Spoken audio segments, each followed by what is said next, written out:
And it's a very strange and bizarre thing, a very unnatural thing. There's a child on this earth that is alive, but it feels like they're dead because you don't know them, you can't see them, you may not have seen them for years. And when people want to leave you, let them. Let them. And whenever they say certain things, believe them. Believe them. Did they look out on the floor and think, I destroyed you? No, you made me stronger and I'm up and I'm doing things in this world. So do you want to join me? It needs to be like that. You need to be the leader. Go on with your life and be a strong role model for them. I think whenever we think that we're letting go and moving on means we're forgetting about our children. We're not forgetting about them. We're never going to forget about them. And we're never going to stop hoping and watching and waiting. We're watching the road.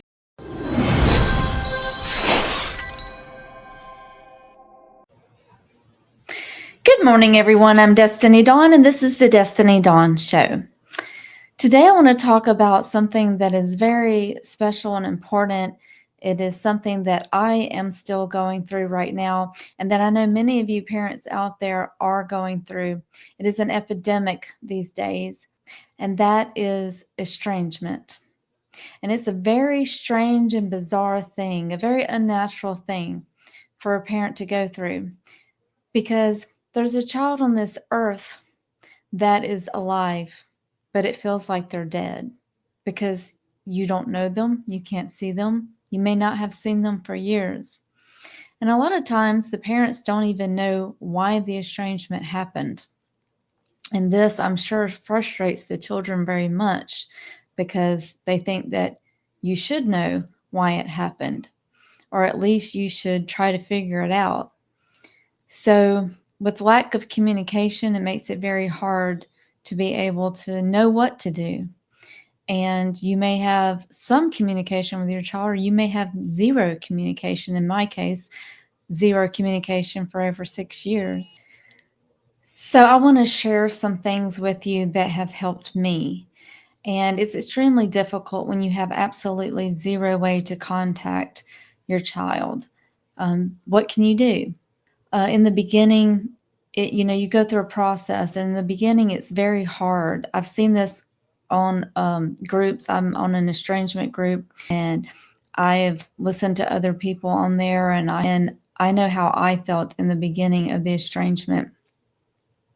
In the very beginning, you need to grieve, and of course you're going to be upset, and of course you're going to be angry, and every parent in the beginning, they have a really hard time, and it's natural, and I did too, of parents would say, the quicker you can learn to move on with your life, the better it's going to be, which is true. But in the beginning, it is not something that any parent wants to hear. That's the last thing they want to hear.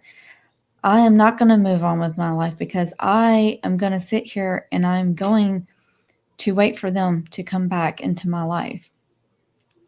And there's something I can do. There's got to be something I can do. And in the beginning, it's okay to feel that way. And you need to be, to go through that struggle and that process of desperately trying to do whatever you can, in your mind to fix the situation. I think whenever we think that we're letting go and moving on means we're forgetting about our children. We're not forgetting about them. We're never going to forget about them, and we're never going to stop hoping that they come back, that they'll return, just like the prodigal son in the scriptures. We're never going to stop hoping and watching and waiting. We're watching the road.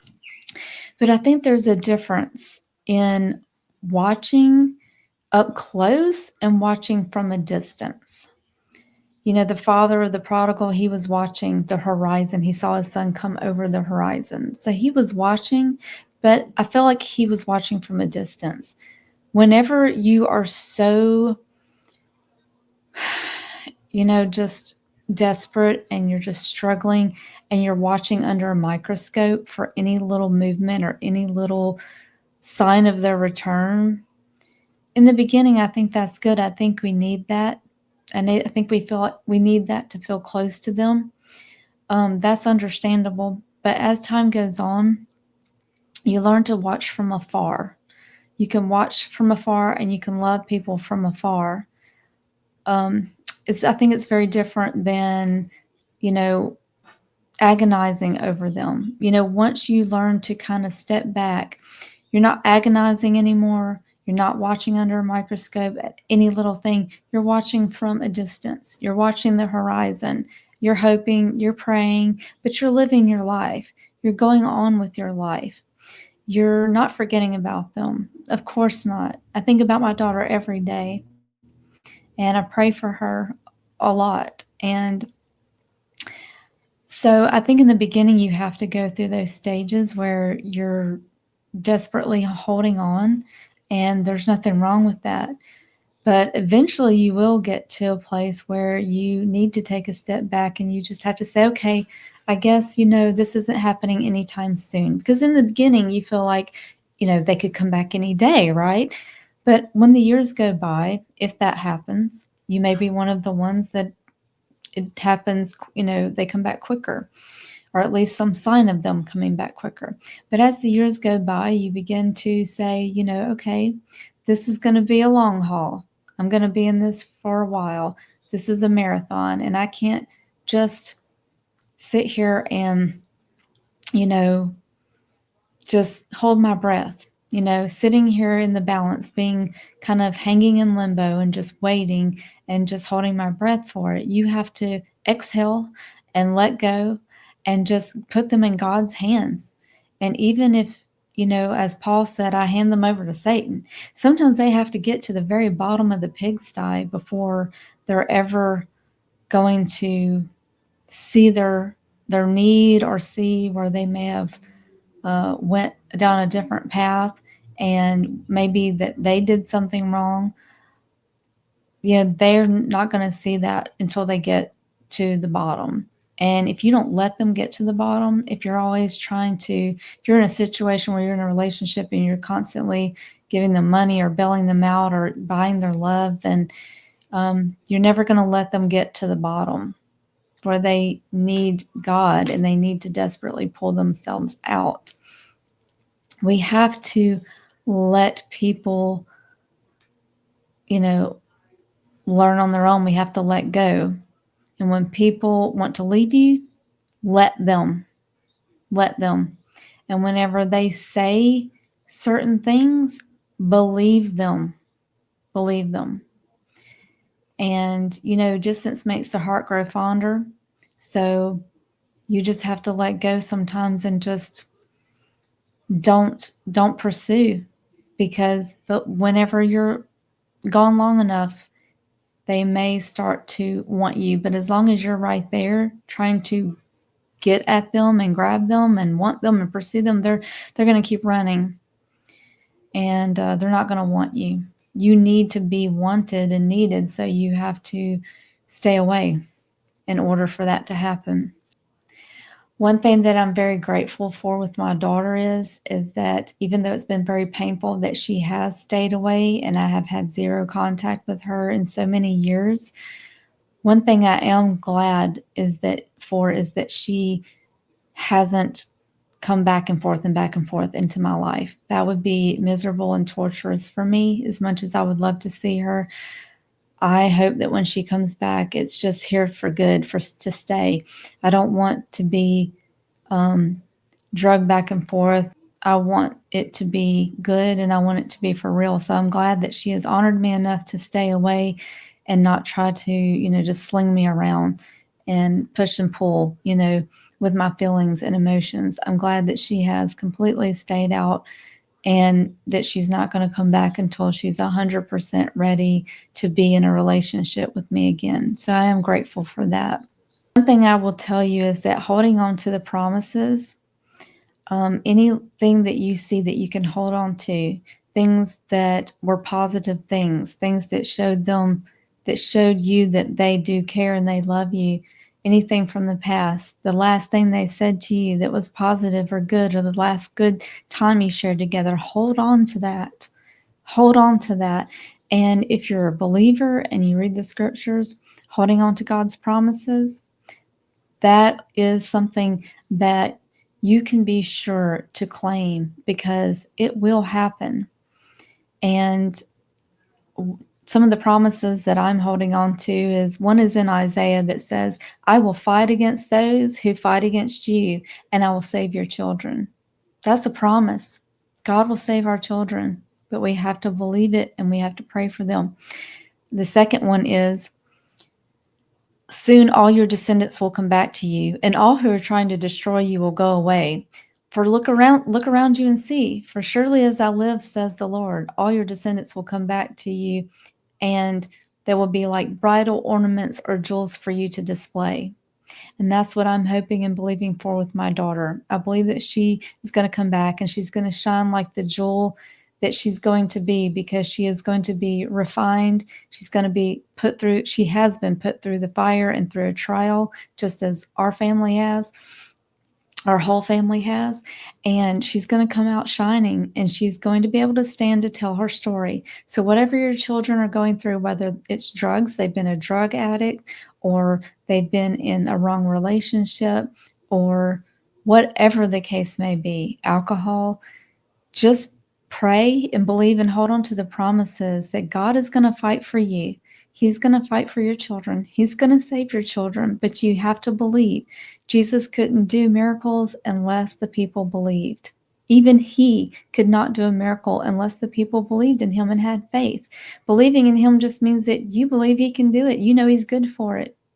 So sometimes we know that God can do it, and we know he wants to do it, but we just don't know if he will do it, or when he's going to do it, or how he's going to do it. Sometimes that's what I struggle with whenever the years get long and time, we know, is slipping away.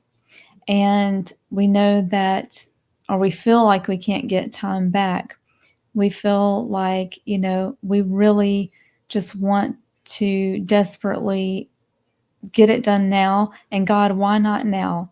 When are you going to do it? When, and how? And we can't see a way. But God has a perfect way, a perfect time that he's going to work his plan. He is working a master plan. And the longer that it takes, just know he is working. Just give him time, because he's working with other people. He's working with their wills. He's working with the conditions that are surrounding the situation. And God works in seasons. Everything can be taken away at once, and everything can be restored at once. And I want to say something about time. I know that's something as we as estranged parents really, really worry about, is that we feel like we're losing time. And that really makes us feel desperate. That's what really makes us almost go crazy and lose our mind, because we know that we're losing time. And time is something that you can't get back, right? Well, God is the holder of time. He holds time in his hands. He is outside of time. And let me tell you something. He can redeem the time. God can redeem the time. He can give you back all those years. He can give you back all the years that you lost with your child and make them even better in just a moment, in a very short period of time. It can all come back. He can give it all back to you. I have a testimony on that. I was a teenager who, I didn't run away from home. I didn't leave my family. I didn't leave a relationship with my mother. But overnight, my childhood was gone. When I became pregnant at 16, my mother was destroyed. She was devastated. We didn't have that time together for me to be able to, spend those times as a child, a young girl, a young woman, go through all the things that you would go through, your graduation at high school and things like that, and be able to spend that time with your mother before you had the responsibility of a child yourself. So I, destroyed that. I took that away from my mother. I took that away from myself. I lost my childhood overnight. And it was very hard on us. It was hard on our relationship. But I stayed in a relationship with my mom. It didn't get destroyed. It did get changed. But I can tell you now, and here we are, 25, 30 years later, I would say probably at the 20 to 25 year mark after that had happened. Definitely especially when all of my children had graduated high school. I can definitely say that God did redeem the time, because once all my children graduated high school and when they were out of the house, I was still very young, to say the least. I mean, I was, around 39, 40, 41.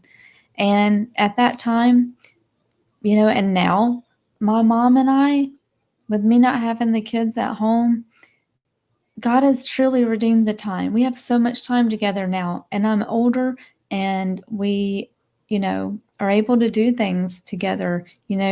We're better off financially now than back then when we struggled. We were both younger, and now we can do so many things together, and I have so much freedom, and I'm still, young, and it's really, God has worked it out to where we have more time together now than we ever have. And I just think that's the way that God has redeemed the time in my life with the relationship with my mother. So I want you to know that God holds time in his hands. Don't worry when you feel like, yes, every year goes by, they get older, you're missing out on their years of their life, you're missing out on their younger years, their 20s, you're missing out on your grandchildren. I know how that feels every month that they get older, that you're going to, miss so much. But don't ever think about what you're missing. Think about what you're going to gain. And that leads me to another point. The grass is always greener on the other side. We always want what we can't have. I was telling myself this week. You have to learn to be content where you are and with what you have. Because what if you get what you want and then that's not good and you're not happy? Imagine that. Imagine that your child comes back and you have a relationship with them again and you have grandchildren around you. And what if it's terrible? What if it's just terrible? I know right now you can't imagine that because you desperately want them. But what if it was just miserable? You might not want that. And so there's a verse that says that those who seek the Lord shall lack no good thing. This is the verse that helped me get through everything that I went through and what I'm still going through. Is I always remember that if it was good for me, I would have it. So since I don't have it, that means it's not good for me. Because if God is not a liar, and if God is telling the truth, and he says that I would lack no good thing, then having my child and my grandchild with me would not be good for me right now. And I have to trust that and believe that, even though you can imagine how not having your child in your family would be a bad thing. Families and children and grandchildren are a gift from God, but God knows best, and he knows what they need and what we need. And right now he's working on me and he's working on my daughter. And so we have to trust that and know that if it was good for us, we would have it. And whenever it is time, whenever it is good for us, we'll have it. And in the meantime, we can enjoy our freedom, because guess what? We don't have to babysit. I mean, I'd give anything to babysit right now, but I need to be content with where I am. That makes us a stronger person.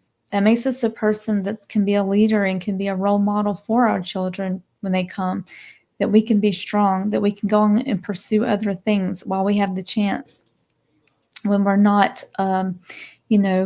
having to help, in a nice way to put it.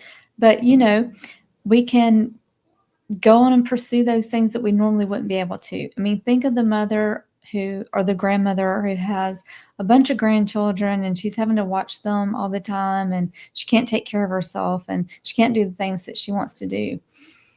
Think of this as a time to work on yourself, to be able to go work out at the gym, be the best grandma, fit grandma in shape that you can be, so that when they do come around, they're like, dang, mom, I want to be like you. Whatever it is, that you can be like the best, painter, or the best at whatever it is that you're doing, or you're leading some group or a group of women, or whatever career that you're pursuing, or a mission or ministry that you're pursuing, that you're helping other people.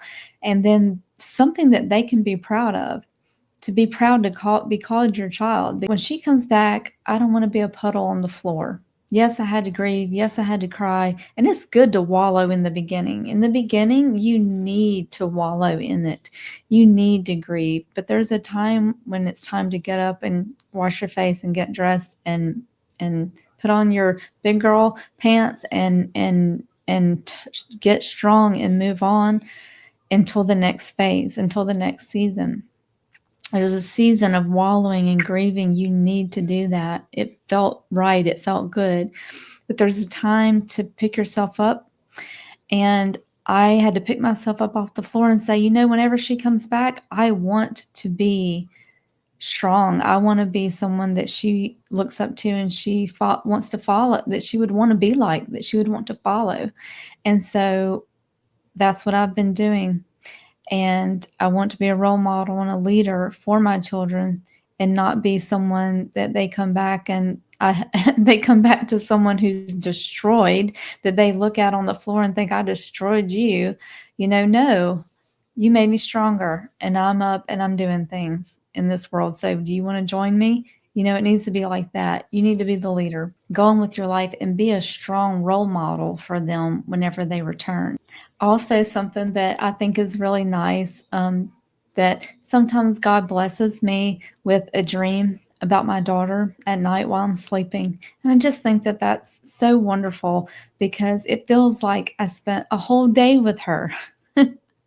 It's like I got to spend a day with her, and I feel close to her, and it doesn't feel like she's gone. And I think that's a real blessing. So maybe you can pray for that. Sometimes I don't even remember what the dream was about. Last night I dreamed about her, and I don't even remember the dream, but I remember that I dreamt about her and I felt close to her. And so God can give us those things. He can give us those things just to heartwarm us and to make us feel close to them. And I just think that's an awesome thing. I got to spend the whole day with her. Now, I cannot stress the importance of taking care of your physical health during this estrangement period. And it is just a period. It is just a journey. They'll come back. They always do. And if they don't, you're going to go to your grave believing that they will. And you're going to go to your grave. You're going to be praying and believing and just living out the rest of your life in freedom and happiness, and not with that shadow over you, but always hoping, always believing, always praying, and just loving them and watching the road from a distance, watching the horizon, to see, is there any glimpse of them out there, but not like this, under a microscope. We have to live our lives. And so I can't stress to you, though, the importance of taking care of yourself. Self-care. You've got to take care of yourself physically. You need to eat nutritionally sound, healthy meals as best you can. You need to cook for yourself. You need to learn to cook. And if you are not motivated to do that, don't eat anything for a day or two, and you'll get motivated. You'll figure out what you want to make, and you'll get in the kitchen, and it'll be fun. And it doesn't have to be elaborate. You can make something very simple. It doesn't have to be a recipe. It can be sweet potatoes and rice and beans. But also exercise. Get on your elliptical, get on your treadmill, go take a walk in the neighborhood, and just walk. That helps your mind so much. And then lifting weights. I cannot tell you, and I don't care how old you are, lifting weights is something that is so strengthening for the mind. It strengthens the nerves incredibly. I mean, you can have nerves of steel, and it doesn't have to be elaborate. We always want to go in there and do something so complicated. But if you will just do something very simple and only just do what you feel like doing, and eventually you'll feel like doing more and more. But as we age, we lose muscle. And so whenever you have nerves, your nerves are bad, when you strengthen your muscles, it strengthens the bone inside the muscle, and it also strengthens the nerves. It strengthens the nerves inside the muscle, and we have lots of nerves in our brain, and there's something strengthening about it. It strengthens the entire body. It strengthens your mind. it builds your confidence, and it just is so important for your mental health. Lifting weights is so important for your mental health. A little goes a long way when it comes to nutrition and exercise. A little goes a long way. So I would encourage you in that. Taking care of yourself first is not being selfish. You have to take care of yourself in order to take care of anybody else. If you think of it like a machine, you got to take care of the machine to be able to get what the machine produces. So if you look at yourself like a machine or the golden goose, you got to take care of the goose to get the golden eggs. If you're going to produce something, you got to take care of the goose that's producing it. You've got to take care of yourself, or you won't have anything to give to anyone else. You won't have the energy, you won't have the mental capacity, you won't have the thoughts and ideas and the compassion and strength and kindness. So you have to take care of yourself first. If you are suffering or struggling through estrangement, it's going on 6.5 years for me now. And so that's quite a while. I mean, that's over half a decade, and not even a single text or phone call. So I know what you're feeling. And if you have any comments or questions, I would really like to talk to you about this epidemic that we are having with estrangement with our adult children. If you're an adult child and you're estranged from your parent, I would love to have you on the show or talk to you, email with you, anything that could help us bridge the gap, to help us understand as parents what we can do or how to manage this. Even if you don't want to be, if you want to come on the show anonymously to hide your identity, we can do that. We can cover your face and distort your voice. So I would just ask you to think about that. I would love to talk to you and just help us to understand what it is that we can do and understand this concept. I hope you'll like and subscribe and comment and share. Thanks for watching, and I'll see you in the next video.